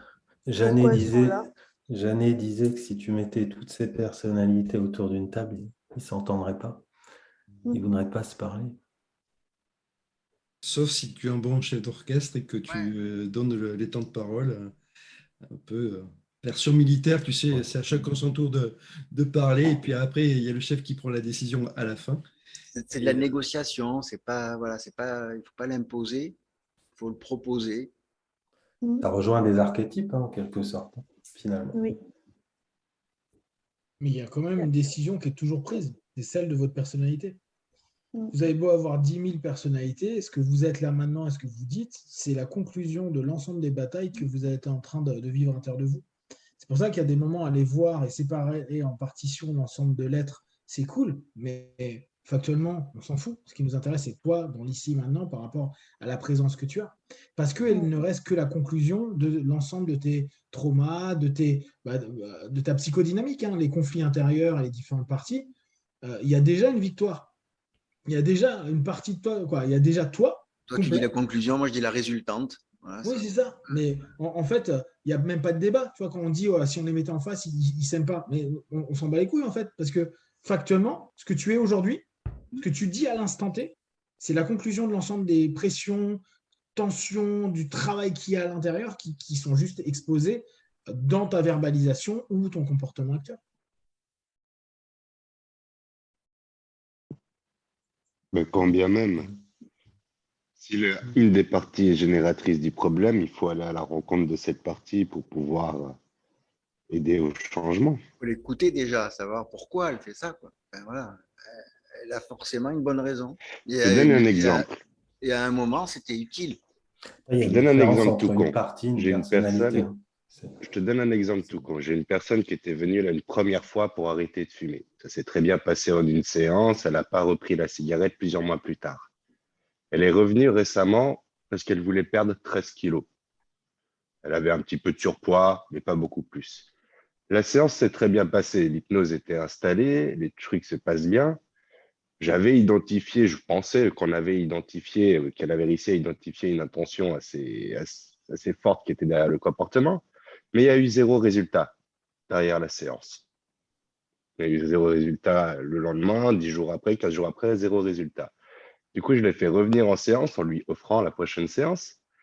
Et là, j'ai juste refait un travail au niveau des signalings, donc pas le signaling oui et non, mais les mouvements idéomoteurs bien axés par l'inconscient, s'il était conscient ou pas de l'intention réellement derrière le comportement, donc derrière qu'elle ait ce poids et qu'elle n'arrive pas à le perdre par elle-même. Ses réponses étaient non. Du moins, je n'avais pas de réponse. Et quand je demandais des réactions précises oui, non, les réponses étaient non. Et quand j'ai simplement posé cette question, c'est est-ce qu'une partie de toi plus profonde que la conscience serait conscient de l'attention derrière le comportement? La réponse a été oui. On a ramené la parole, c'était la joie. Donc après, on a fait un travail par rapport à la joie. Mais il y a bien une partie d'elle plus profonde que la conscience qui, elle, était consciente de l'intention derrière ce comportement. Résultat, en 3 semaines, elle a perdu ses 13 kilos. Oui, mais tu aurais pu le faire sans aucune partie. Toi, après, Je l'ai fait la première fois, ça a eu Oui, 0 résultat. d'accord, mais tu D'où le aurais pu fait que je lui ai refaire la offert même une chose la deuxième deuxième séance. fois et peut-être avoir un autre résultat. En fait, ça, on n'en sait rien. En fait, là, on est juste en train de parler de cartographie qu'on se fait par rapport à l'ensemble des stratégies thérapeutiques qu'on veut mettre en place. Mais ça fonctionne comme ça peut fonctionner en direct, comme ça peut fonctionner en dissocié. En fait, tout ça, moi, je suis complètement d'accord avec toi. Néanmoins, tu peux très bien faire revenir une personne et dire, OK, maintenant, tu sais, point, dis-moi, premier mot qui te vient en tête. Et elle aurait pu te dire joie, sans avoir à dire, il y a une partie de toi qui sait. Mais dans le discours et dans l'histoire en indirect que tu proposes à ce moment-là, c'est plus sympa de dire, surtout au travers de la croyance, qu'une partie de toi est plus intelligente ou que le subconscient sait ou qu'une partie, ne serait-ce que la formulation que tu viens de donner une toute puissance à une partie de lui, ce qui est hyper appréciable, qu'on le veuille ou non, dans une transe. Donc, on se redonne une espèce de super pouvoir à un moment donné, mais qu'on pourrait avoir simplement avec du questionnement. Après, c'est une Quand je stratégie. l'ai fait à la première séance en questionnement et que j'ai voulu amener cette information-là ou ce résultat-là, il y a eu ni la formation ni le résultat. Pourtant, les trans étaient intégrés, les accès étaient là. J'entends Ça a bien, vraiment mais été à la il y a une signification différence. de… Vu que tu as eu un feedback, tu as eu un feedback qui fait que ce que tu as dit ne fonctionnait pas. Donc, ton cerveau, il a déjà créé un ensemble d'éléments. C'est des rapports de rationalisation. Tu es en biais de rationalisation à ce moment-là. Vu que tu as eu un ensemble d'éléments qui sont à un moment T, bah, tu sais que la personne, la prochaine fois, tu pourrais refaire la même chose. D'ailleurs, c'est ce qu'on fait en base d'hypnose. Tu répètes toujours les mêmes séances sur les mecs. Et tu te rends compte que la même séance que tu fais constamment sur des gars, sur la même personne, va donner des conséquences différentes parce qu'entre chaque séance, il s'est passé un ensemble Oui. d'éléments. Après, ça peut arriver que le sujet, par exemple, son sujet avait besoin de ne pas endosser cette responsabilité. Du coup, elle-même s'est créée une partie. Mais complètement, je ne suis pas en train de dire que c'est faux ou c'est mauvais. Je suis en train de dire qu'on n'a pas nécessairement besoin de partitionner l'être humain pour donner un ensemble d'organisations et de structures d'accompagnement. C'est juste ça. Tout ce qu'on est en train de se dire depuis tout à l'heure, conscient, subconscient, inconscient, ça n'existe pas. Toutes ces notions de partie, ça n'existe pas. On le sait, restons purement neuroscientifiques, ça n'existe pas. Et c'est pas grave, c'est que nous, on s'est créé un ensemble nous-mêmes de suggestions avec un ensemble de références et un ensemble de codes, comme les Indiens ont parlé des chakras, comme des gens parlent d'énergie, comme des gens parlent de champs, ceci ou cela, et on travaille en fonction de ce postulat-là. Mais on s'en fout, c'est juste une cartographie, une façon de travailler qui nous correspond par rapport à notre énergie, nos besoins, nos croyances. Et de toute façon, il y a l'intention du praticien. C'est sûr que moi, si je crois au subconscient, je le vis tellement qu'il y a du transfert. On en revient au transfert, clairement, de la projection, clairement. Plus la confiance qu'il va y avoir sur ton côté pro, plus. Tu vois, il y a tout ça. Moi, c'est ça que je trouve assez génial, c'est que qu'importe les storytelling qu'on se fait, on nourrit de toute façon des biais de confirmation parce qu'on ne supporte pas que notre cerveau aille ailleurs. Alors qu'en fait, tout le monde a raison et tout le monde a tort, vu qu'en fait, on ne sait jamais réellement. Mais nos cartographies, et nous, on a des cartographies qui sont super préétablies en hypnose, où on dit c'est conscient, subconscient, inconscient. Alors, selon les obédiences, ça change. On a tout le travail qui a été fait à l'époque par les gars dans les années 50 de la thérapie des parties, et où à partir de là, on a Hunter, qui est un des grands de la thérapie des parties, qui a commencé à structurer un ensemble de modèles qui est devenu commun et acceptable par tout le monde. Mais on s'en fout, c'est juste des modèles, comme il y a des modèles TCC. C'est une grille de lecture. Ouais. Exactement. Et après, si ça nous parle et si c'est OK, notre structure et notre stratégie thérapeutique et là vers où on va aller va s'orienter plutôt vers tel ou tel truc. Et si en plus on a confirmation, c'est OK. Mais tu vois, ce qui est intéressant, moi, j'aime bien me dire, ouais, mais si on enlève tout ça, parce que moi, j'ai travaillé énormément avec toutes les thérapies des parties, les facettes, les trucs, et en me disant, ouais, mais de façon purement brute, l'humain que tu as en face, qu'est-ce qu'il peut te donner? Et on enlève une partie, tu vois, dès qu'il y a quelqu'un me dit, ouais, mais il y a une partie de moi qui arrête de te déresponsabiliser. Tu es responsable d'eux. Tu ne veux pas. Tu ne veux pas perdre tes 13 kilos maintenant parce que tu t'es pas dit quelque chose ou tu t'as pas entendu dire quelque chose ou tu n'as pas entendu quelque chose. Mais tu es responsable. Ce n'est pas une partie de toi, ce n'est pas gna, ce n'est pas à cause d'eux. Tu ne veux pas. Et tu vois, ramener vers ce côté hyper associatif. Tu es responsable de tes trucs. Arrête d'attendre que pas de la responsabilité. La question était de savoir quelle était la formation derrière ce comportement. J'entends bien, mais ce que je veux dire, c'est que derrière, si elle a perdu 0, c'est qu'elle ne voulait pas perdre 0. Ou qu'elle ne voulait pas perdre 13 kilos. Cool. Tu es responsable de ne pas avoir perdu de poids. Pourquoi? Qu'est-ce qui te manque? Où, quand, comment, pourquoi, etc. etc. Toi, non, pour le coup, là, c'est moi qui ai vraiment foiré ma séance. Je n'ai pas identifié les bons travers, je ne l'ai pas accompagné de la bonne manière. J'entends bien, mais si on reprend ce qui a été dit ultérieurement avec cette notion de dire oui, mais les personnes qui sont déjà dans une phase de motivation et qui arrivent à un moment donné avec un objectif qui est clair, précis, ce qu'ils veulent vraiment, nous, notre travail. Ah, mais pas qu'elle ait perdu, mais elle aurait perdu 1 kilo, je n'aurais pas offert la prochaine. Il y a eu 0 changement. À partir de là, une personne qui a réussi à arrêter de fumer alors qu'elle fumait depuis 37 ans du jour au lendemain sur une simple problématique de perdre ne serait-ce que 13 kilos, qu'il n'y a rien qui change. Ouais, mais ça n'a peut-être pas la même importance, tu vois. Ouais, mais c'était pas lié. Pas mis sur le même plan. Il n'y avait pas eu un transfert, non? Tu n'as pas pensé à pas poser cette question-là? Surtout qu'en sachant derrière le poids, il y a plein X problématiques. Enfin, j'en fais assez pour connaître ce domaine-là pour le coup. Et ça se trouve derrière cette joie, il y a, alors j'espère pas pour elle, et puis finalement pour toi, mais peut-être que dans quelques mois où ça va revenir, parce que derrière, il y a peut-être des antécédents qui sont présents. Je vous dirai dans plusieurs mois quand ce sera au niveau du retour. C'est toujours difficile. Moi, là, ce que je remarque, c'est qu'au niveau de la manière de faire de l'hypnose, j'ai rien changé, à part la simple question de poser s'il y avait quelque chose de plus profond que ces parties inconscientes, qui auraient conscience de quelle est la formation ou le bénéfice ou l'intention positive ou ce que tu veux derrière le comportement. Et sur ces simples questions, j'ai eu la réflexion et l'information, les accès, et puis apparemment le poids qui est parti. On verra si ça tient dans le temps, je n'ai pas assez de recul sur ça. Alors qu'avant, sur l'autre séance, malgré que j'ai eu les accès à la transe, et je mets dans mes transes toujours des phénomènes hypnotiques, donc je sais que la transe, elle est là. En tout cas, même si ça revient ou en partie, ça a bougé, donc c'est positif. Moi, je pars du principe qu'à la première séance, la deuxième, en tout cas, il faut que ça bouge. Sinon, j'ai rien à faire. Au bout de la troisième, on n'a plus rien à faire ensemble. Pareil, ça aurait été la première fois que je la voyais, j'aurais pas offert la deuxième. Mais je partais d'un postulat où elle a vraiment fait un énorme changement de passer d'un peu plus d'un paquet de clopes par jour à 0 et à pouvoir être à côté de ses amis qui fument. Et ça a tenu dans le temps et ça tient toujours. Et elle le prouve tous les soirs parce que toute sa famille à côté d'elle fume et puis elle n'en a plus du tout besoin. Que là, il y a eu 0 changement après une séance. Il y aurait ici eu une chose, que ce soit au niveau de son état mental, que ce soit au niveau de ses réflexions ou quoi que ce soit. Même au niveau de là, il n'y a pas de changement. Mais des fois, tu vois, le poids, c'est moi qui ai foiré la séance. Le poids, ça va être l'estime. Le fait de redonner une séance, tu te mets en posture paternaliste et tu te rends quoi. Là, tu étais en contre-transfert. Dans la volonté de réussite, tu as déjà modifié complètement l'ensemble du truc avant même la séance. Possible, ouais. Tu te rends compte qu'à ce moment-là, tu es devenu un sauveur. C'est hyper important ce que tu es en train de dire.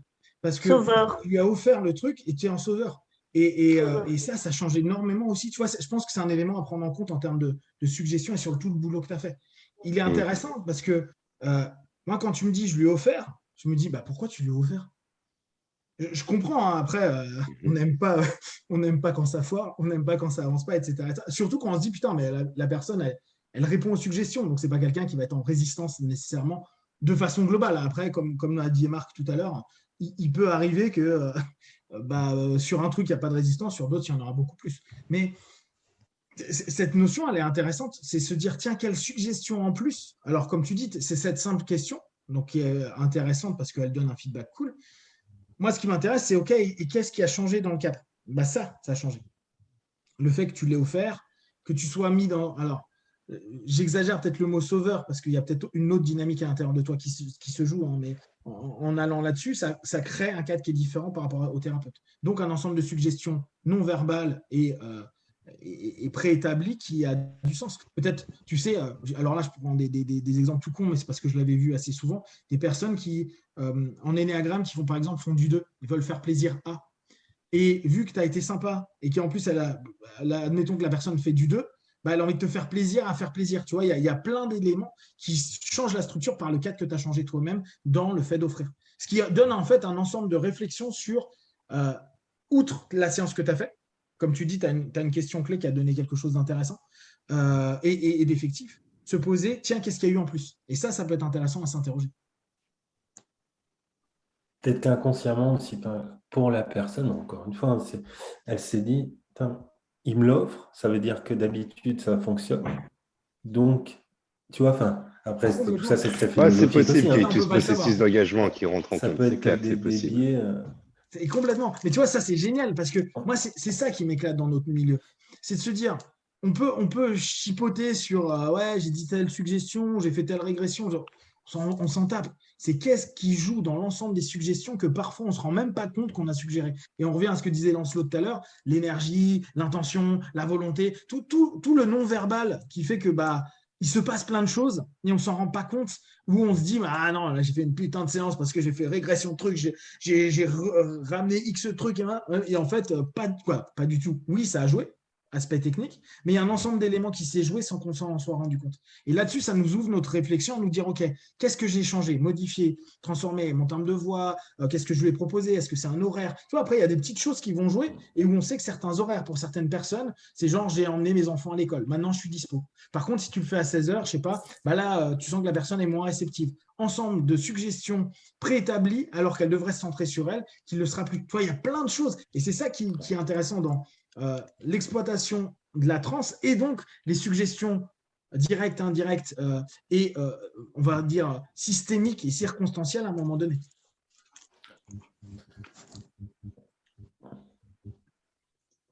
Ah bah c'est sûr. Des fois, ça se joue même après la séance, au moment du réveil finalement. C'est quand tu dis au revoir, tu dis une phrase ou une suggestion qui va faire toute la différence. Une question qui n'a absolument rien à voir, mais tu as déjà travaillé avec des gens qui sont sous traitement lourd de médication, d'antidépresseurs, d'anxiolytiques et tout ça. Est-ce que tu vois des modifications d'accès à la transe, des bugs, ou est-ce que tu as une manière d'approcher ça? Non, alors tu vois, moi j'ai été hyper étonné, j'étais vachement il y a des années contre tout ça en me disant ouais mais on n'arrive pas à faire des choses. Or j'ai vu sur des dépressifs lourds et des personnes qui étaient vraiment dans des niveaux d'anxiété importants qu'au moment où ils ont eu les bons produits, alors le problème c'est qu'il faut que ce soit les bons produits, les séances d'hypnose étaient vraiment améliorées et l'impact des suggestions et du travail, des recadrages et tout se maintenait dans le temps. Quand par contre il n'y avait pas de médication, on retombait sur des phases dépressives qui détruisaient tout. Quand il y avait une mauvaise médication, c'est-à-dire que la personne était plus complètement barré que mieux par rapport à la molécule qui est utilisée, là, c'est chaud. C'est chaud parce qu'en fait, la personne, elle a hyper du mal à se focaliser. Et quand tu vas travailler avec, tu vas voir que très rapidement, ils vont alors sortir de transe, c'est pas vrai, mais tu vois, ils vont. Il y a des bugs. Et ouais, il y a des bugs où ils comprennent même plus, ils ont plus cette capacité. Et là, c'est comme, je ne sais pas si vous avez déjà bossé sur des personnes sous drogue pendant qu'ils étaient drogués ou sous alcool pendant qu'ils étaient sous alcool. On peut faire des trucs, mais c'est super long. Et le feedback, il y a des moments, c'est intéressant, mais pas toujours. Donc, en fait, moi, je reste très, très classique et je répète X fois ma suggestion jusqu'à ce qu'il y ait une intégration de la personne qui, tu vois, tiens, quand elle te le dit, elle te dit, OK, je commence à voir, et tu la fais tourner en boucle. Mais sinon, Le problème, c'est que tu vas avoir cette dissociation qui va arriver hyper souvent. Il va aller dans la transe de sa transe, en gros. Hein, genre, moi, ce que j'appelle une transe fermée, tu vois, il va fermer sa transe.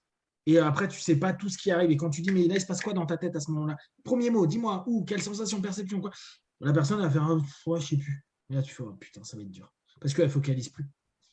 Et tu sais, c'est ce que les anciens disaient, ouais, on ne travaille pas trop avec les gens drogués, les gens alcooliques, alcoolisés plutôt. Et les personnes qu'ils estimaient avec un faible QI, parce que justement, ils ont à ce moment-là une difficulté de focalisation sur les verbes, les mots, et donc potentiellement, même en transe, où on développe la suggestibilité, mais au travers en fait d'une meilleure focalisation, bah, on se rend compte que ça passe. Ça passe. Alors, le mot, En fait, ils sont déjà en état modifié de conscience. Oui, mais ils sont fermés. Tu vois, moi, c'est ce que j'appelle une transe fermée. C'est que nous, on cherche une transe ouverte, c'est-à-dire ouverte potentiellement à l'extérieur. Là, son autosuggestion et puis tout ce qui vit, et juste ces bugs, hein, tu sais, les trous noirs qu'ils ont, bah, c'est des trans fermées où nous, ça ne sert à rien, mais lui-même, ça ne sert à rien parce qu'il n'est même plus connecté à lui. Ce que tu disais une fois sur des vidéos, je crois, par rapport même à des potes à toi qui fumaient ou autre depuis des années, finalement, pour l'induire, c'est différent, quoi. Tu vois, l'induction, elle est différente. Le mec qui fume depuis 15 ans. Bon, la weed, hein. moi, j'ai vu zéro modification. Hein. J'ai fait énormément de séances avec des gens foncés. Je suis moi-même quelqu'un qui en fume. Bon, ouais, mais tu es déjà dans un état dissocié, en quelque sorte. Ouais, mais au niveau de l'accès même à la transe, la weed en elle seule, je trouve qu'il n'y a rien de modifié. Comparé à l'alcool ou comparé à d'autres drogues où là, c'est totalement autre chose, la weed. D'accord. Ouais, la weed, c'est assez simple. Moi, j'ai eu des potes, alors même des potes qui ne venaient pas défoncer ici et où on faisait des tests et ils disent, oh, bon, c'est facile, ils rentraient super facilement dans leur transe. Mais vraiment super bien. Alors après, non, j'ai eu des cas, là, je suis en train d'y penser. Vous savez que la weed, j'ai relu un papier il y a quelques jours sur certaines personnes qui ont des faiblesses, des petites problématiques plus hormonales. C'est ça qui peut créer la paranoïa. Et vous savez qu'il y a pas mal de personnes qui, malheureusement, peuvent devenir psychotiques avec la weed. C'est bizarre de se dire ça parce qu'on se dit la weed, quand même, c'est pas ouf. Et bah si, il y en a qui peuvent vraiment devenir psychotiques. Et apparemment, donc, une hormone. Hein. C'est une problématique qui est une hormone. Et par rapport à ça, moi, je voyais mes potes, ils rentraient très, très facilement en transe. C'était OK. Ceux qui étaient un peu parano, ceux qui commençaient à être psychotiques, eux, par contre, ils partaient, mais dans du mauvais. C'est-à-dire, ils allaient direct dans du bad trip. Et alors, c'était intéressant parce qu'on parlait vraiment avec, si on redonne une cartographie, mais là encore, hein, comme d'hab, les cartographies, on en fait ce qu'on veut, avec le côté plutôt ombre de leur personnalité, avec toutes les peurs, les stress, etc. Et là, ça donnait des sessions qui n'étaient pas agréables pour lui, parce qu'en général, il faisait ça plus pour tester. Et moi, je devais changer de posture d'un truc qui était un peu ludique à devenir un truc qui n'était pas du tout ludique pour aller gérer les remontées, parce qu'à ce moment-là, tu sentais que c'était pas cool. Et c'était souvent à ces gars-là que je disais, là, va peut-être falloir que tu calmes un peu la weed, parce qu'un jour, tu risques vraiment de rester kéblo dans des phases psychotiques qui risquent d'être compliquées. Et j'ai un pote, mais c'était pour d'autres raisons, qui a carrément fait un petit passage à l'HP. Hein. Oui. Donc, ouais, ça va dépendre. Mais de façon générale, tous les mecs qui fument de la weed, ils partent quand même bien. Je me souviens d'un pote, Thomas, qui lui faisait ça. Ah ouais, lui, j'avais bien aimé le principe. On en avait parlé, il était venu à faire un séminaire ici, puis après, c'est un teufeur. Et à la place que les gens prennent des extas, il disait, je propose hypnodrogue, quoi. Et, je fais ça, c'est le festival de temps en temps, bien. Je me balade avec mon panneau hypnodrogue. Ouais. Trop bien. Je faisais déjà ça en 2018. Et toi, le feedback est bon là? T'as des bons feedbacks sur les teufeurs? Ouais, surtout ceux qu'on a déjà pris et qui ont arrêté, parce qu'ils ont déjà une référence. Ouais. Alors pour tout ce qui est hallucination, c'est puissant. Ouais. J'ai eu la chance de pouvoir en faire avec des gens en teuf qui en plus dessinaient ou étaient artistes. Donc soit ils retranscrivaient ça dans la musique ou dans le dessin ou dans l'art ou dans la danse. Et... ouais. Alors les feedbacks à partir de là, ils étaient magnifiques. Ouais. C'est dans les années 70. Pendant un moment, j'étais pas mal en contact avec Don Gibbons, vous savez, celui qui a créé Hyper Imperia. Et Don, c'est un psy. Hein. Et il a fait 1 million de trucs à la con, surtout dans les années 70. Il me dit c'était sexe, drogue et rock'n'roll. T'inquiète, j'ai tout test. Et en labo, il faisait en sorte de vouloir retrouver les mêmes effets que les buvards, donc que le LSD. Bon, c'est un grand classique celui-là, mais lui, il le faisait avec l'hyperampérien. Et il me dit, mais j'ai eu des retours de malade. Déjà, moi, j'étais foncé de ouf. Et on arrivait à créer des états qui étaient super forts. Je sais que c'est Bendler qui disait ça, mais Bendler, vu qu'il raconte 90% de mensonges, j'exagère, peut-être 60%, c'est un gros mytho, j'ai du mal, je veux bien croire qu'il l'a fait, très clairement, surtout sur ce genre de sujet-là. Mais j'avais trouvé que c'était intéressant de la part d'un psy qui est quand même assez sérieux. Quand tu connais un peu, tu vois que c'est un mec, il est carré, et dire non, mais je suis parti complètement en vrille. Donc, pour ça, et un autre élément que je trouve génial, et c'est compliqué de l'introduire en France sans que ça devienne dérivant, c'est hypnosex. Tout ce qui, lui, ce qu'il avait. Il y a Rémi là-dessus qui fait un beau travail. Là. Il y a Rémi qui bosse super bien là-dessus. Mais tu vois, il y a des moments, c'est compliqué parce que dès que tu vas parler de sexualité avec la notion de trans et avec l'expansion de soi sans rentrer dans des rapports hyper tantriques et sans que ça devienne un peu graveleux, parce que c'est ça le problème, c'est faire quelque chose pour remontrer que la sexualité au travers d'une trans est quelque chose de beau, d'agréable. Tu vois, moi j'avais fait ça beaucoup avec des personnes qui avaient vécu des viols, qui avaient vécu des problématiques sexuelles assez complexes, et te rendre compte ce retour à trouver que c'est beau, apaisant, stimulant, tout plein de choses. Et moi, c'est vraiment un truc que j'aimerais mettre en place, mais j'ai déjà testé plusieurs fois et c'est hyper compliqué parce que ça peut très vite dériver, tu vois, dès que tu vas parler hypnose, sexualité. Et quand tu parles en plus, développer, exacerber, retrouver, apaiser, parce que si on se remet en accord avec tout le rapport de la sexualité, tout le rapport au corps, tout le rapport à tout ce qu'on a pu vivre, percevoir et permettre au travers d'un hyperampéria, donc d'une exaltation du tout, mais dans une expression orientée, un peu comme on pourrait le faire en tantrisme, c'est hyper intéressant, mais c'est complexe pour ne pas rentrer dans des trucs un peu… C'est des sujets tabous, en fait. C'est tabou, mais c'est très vite graveleux. Tu vois, moi, j'avais regardé un peu ce que faisaient les Américains là-dessus. Tu fais, en gros, tu es en train de me tourner un film de X, quoi.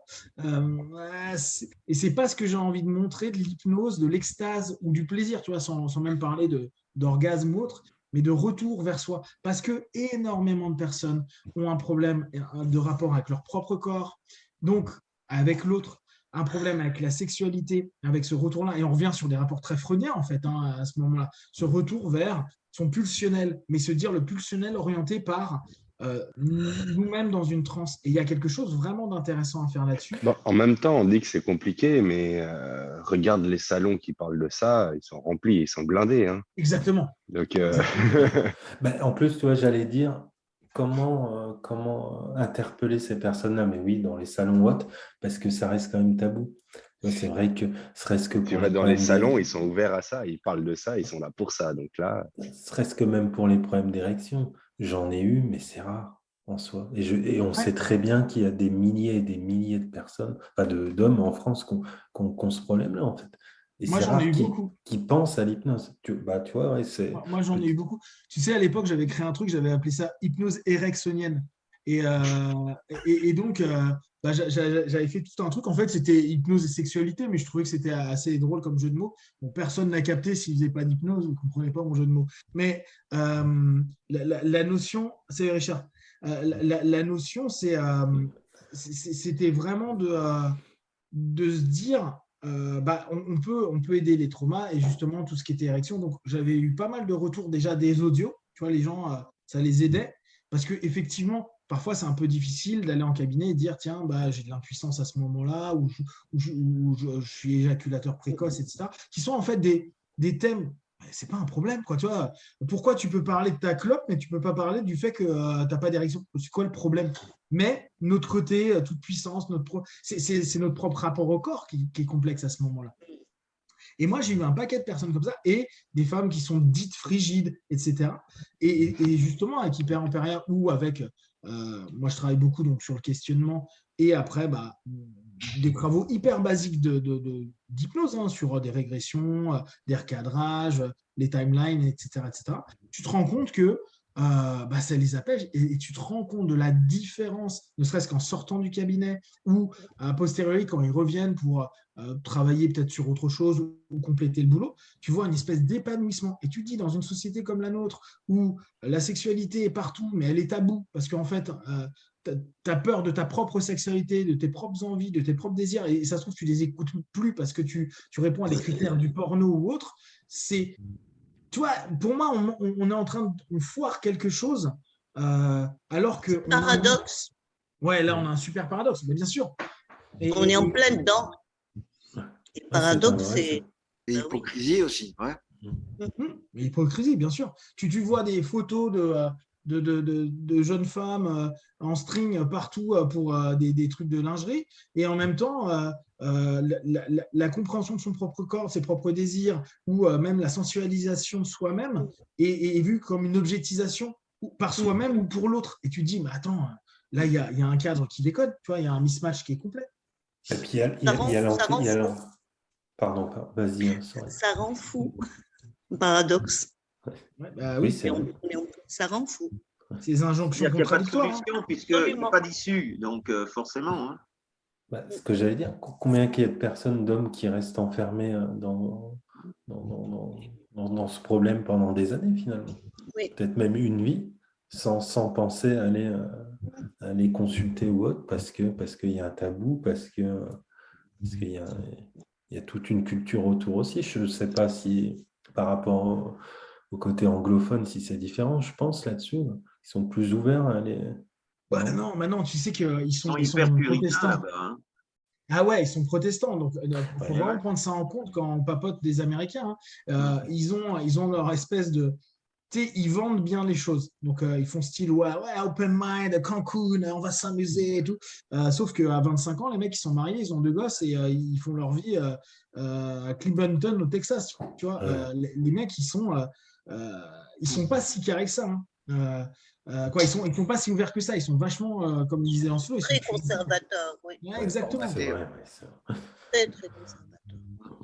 Non, mais tu vois, il y a des thèmes comme ça qu'en hypnose, on peut aborder de façon vraiment bienveillante. Alors, j'aime plus ce mot-là parce que maintenant on l'a surutilisé, mais en tout cas respectueuse, entraînant plein de choses qui sont cool. Moi, je suis allé faire des cours à l'époque de tantrisme. Ça, c'était malsain au possible. Tu disais, mais c'est quoi ce cours de taré là où tout le monde va se sauter dessus et tout? Et tu dis, mais attends, nous, on a un outil qui est cool, positif et qui peut vraiment apaiser des gens vis-à-vis de leur corps, de leur peur de leur sexualité, de peur de la rencontre avec l'autre. Et tout ce que ça entraîne. Vous imaginez au niveau, alors si on prend Freud, mais au niveau pulsionnel, comment c'est compliqué pour ces gens-là. Il y en a plein qui sont hyper mal à l'aise, et parce que c'est tabou, parce que soit quand on parle de sexe, on doit parler de ça de manière hardcore, on a plus cette espèce de côté accueillant de ces problèmes-là, de ces problématiques-là. Une question pour tout à l'heure de Richard. Mais ouais, non, mais c'est sûr que ce point-là, oui.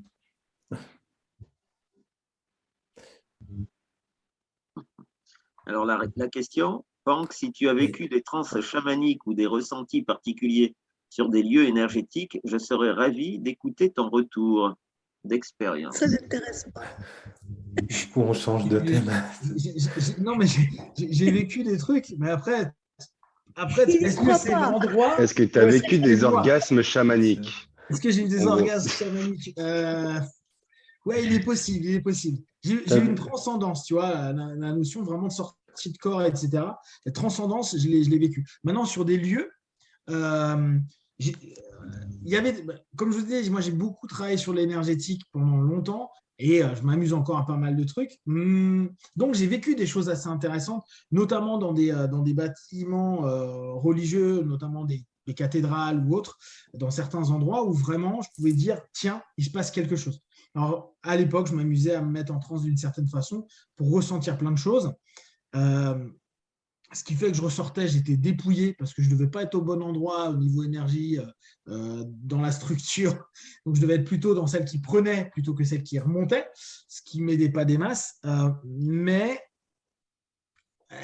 Là encore, est-ce que c'est moi la suggestion par rapport à une intuition ou un perçu ou une réalité sensorielle qui a éveillé en moi ma transe? Tu vois, je suis toujours dans le truc. Est-ce que je suis initiateur de la création de la transe et donc ensuite de l'ensemble des suggestions, on va dire, paraverbaux à un moment donné, ou est-ce que c'est réellement le lieu qui m'a mis dans un état et au travers de ça, j'ai un ensemble d'éléments et de perceptions. Moi qui Je n'aime peux pas dire. pas l'écriture intuitive automatique, Ouais. est-ce qui m'a finalement fermé ma gueule sur est-ce que c'est vrai ou pas toute cette histoire? C'est la communication animale. Ah, Pas c'est moi chouette. qui l'a fait, Ouais. mais mes parents qui sont des médecins, infirmiers, terre à terre, où j'ai pris 20 ans avant de réussir à les ouvrir, ne serait-ce qu'à l'hypnose, qui commencent un peu à se former à droite à gauche. Ma mère, qui était le plus fermée de tout à tout ça, elle a des accès qui me trouent le cul. Et pour l'avoir testé, je l'ai testé avec des animaux que moi-même je ne connaissais pas, où j'allais moi-même prendre la photo dans un lieu où il n'y a rien. Je connais ma mère, elle ne sait même pas chercher un nom sur Facebook, c'est mort pour le stalking. Non, les accès sont là. À partir de là, il y a quelque chose d'autre. J'ai arrêté de chercher, j'ai juste accepté. Ça peut t'ouvrir des solutions. Si toi, tu n'arrives pas à avoir cet accès-là, essaye de faire découvrir cet accès à quelqu'un que tu connais très bien, qui de base n'est pas là-dedans. Ça te change ta perception du monde assez Mais radicalement. je reviens, moi, tout ça, j'y ai cru, je l'ai vu, je l'ai vécu.